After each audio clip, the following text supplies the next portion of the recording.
সকালে আমি তোমাদের ভিডিও দিয়ে দেবো, তোমরা কিভাবে ফর্ম ফিল আপটা করতে পারবে। এখন বিষয় হচ্ছে তোমাদের মেজর মাইনর কি।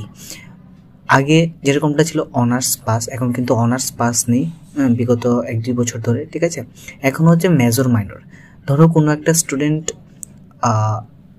এডুকেশন মেজর, ঠিক আছে, এখন তো অনার্স নেই, এডুকেশন মেজর নিয়ে পড়তে চায়, তাহলে ওই ছাত্র বা ছাত্রীর যে মার্কসটা কিভাবে মেরিট লিস্টে আসবে।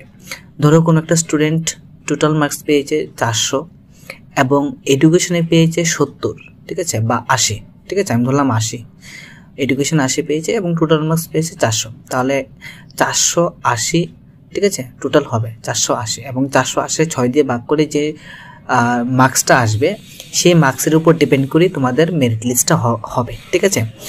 আমি আবারও বলছি, ধরো কোনো স্টুডেন্ট টোটাল মার্কস পেয়েছে 300 এবং সেই স্টুডেন্টটা 80 পেয়েছে এডুকেশনে এবং ও এডুকেশন নিয়ে পড়তে চায়, ঠিক আছে, এডুকেশন মেজর নিয়ে পড়তে চায়, তাহলে ওই স্টুডেন্টের যে নামটা আসবে 380 ভাগ 6 যত আসে ওইটার উপর ডিপেন্ড করে মেরিট লিস্টে নাম আসবে, ঠিক আছে। আর মেজর মাইনর হচ্ছে মেজর একটা, যে কোনো একটা সাবজেক্ট চুজ করতে হবে তোমাদেরকে, হয় এডুকেশন, হয় হিস্ট্রি, হয় ইংলিশ, ঠিক আছে।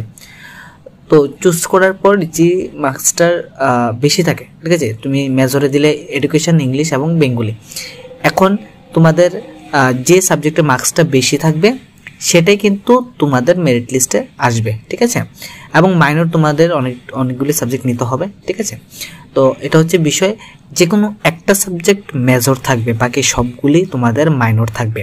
ধরো কোনো স্টুডেন্ট এডুকেশন নিয়ে পড়তে চায়, তাহলে এডুকেশন মেজর থাকবে, বাকিগুলি মাইনর থাকবে।